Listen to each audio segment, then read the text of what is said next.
Assalamu alaikum. This is Jalil Afridi, and you are listening to Mashriq.TV. Today, the first story is about convicts turning to Washington, D.C. fixes for Trump pardons.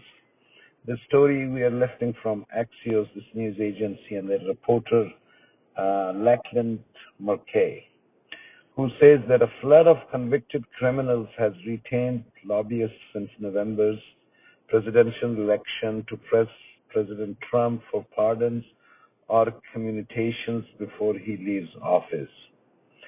According to Axios, among them is Nikki Lum Davis, a Hawaiian woman who pleaded guilty last year to abetting an illicit foreign lobbying campaign on behalf of fugitive Malaysian businessman Zhu Lo. Trump confidante Matt Shalap also is seeking a pardon for a former biopharmaceutical executive convicted of fraud less than 2 months ago. According to Axios, with little in the way of remaining political capital, nullifying or curtailing sentences is one of the few official action Trump still has at his disposal. And influence industry professionals have worked to ingratiate themselves with him to win clemency for paying clients.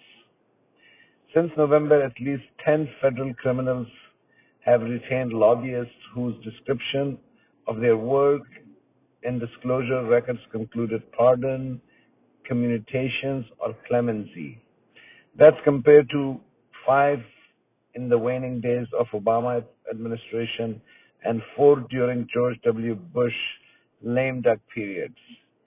Campaigns for pardons and commutations generally happen through less official channels, but by the way of registered, but by not the way of registered lobbyists, which is a new trend happening in the last days of Trump era. The substantial increase in lobbying regulations shows how those seeking presidential actions are turning to people who can navigate the Trump administration. Shalab disclosed his work on Friday. It was first reported publicly Sunday by the New York Times. Davis, the Hawaiian woman, admitted to conspirating with former high-dollar GOP fundraiser Elliot Brody to circumvent the Foreign Agents Registration Act in an effort to curb a Justice Department investigation into law. Brody also pleaded guilty to a charge related to the scheme.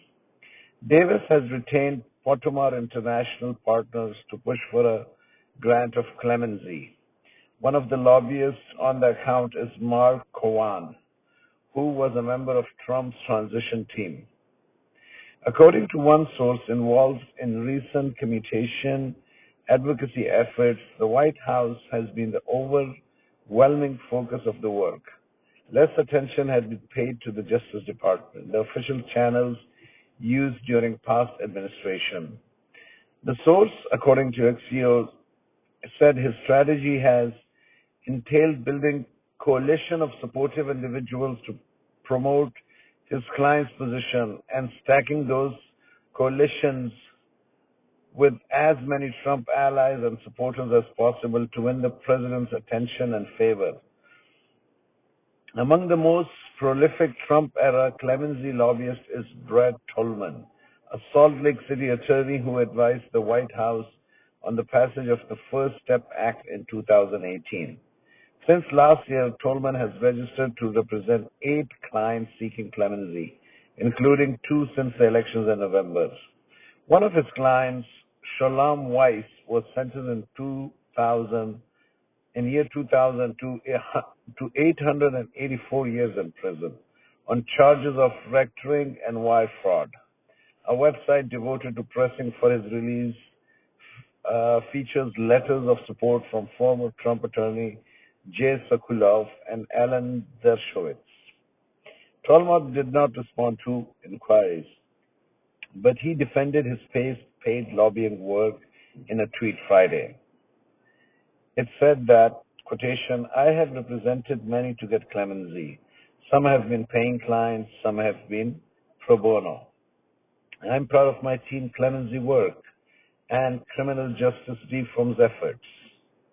Quotation closed. This is it for now. Thank you for listening to us. If you want to send us an email, our email ID is info@mashriq.tv. Thank you and assalamu alaikum.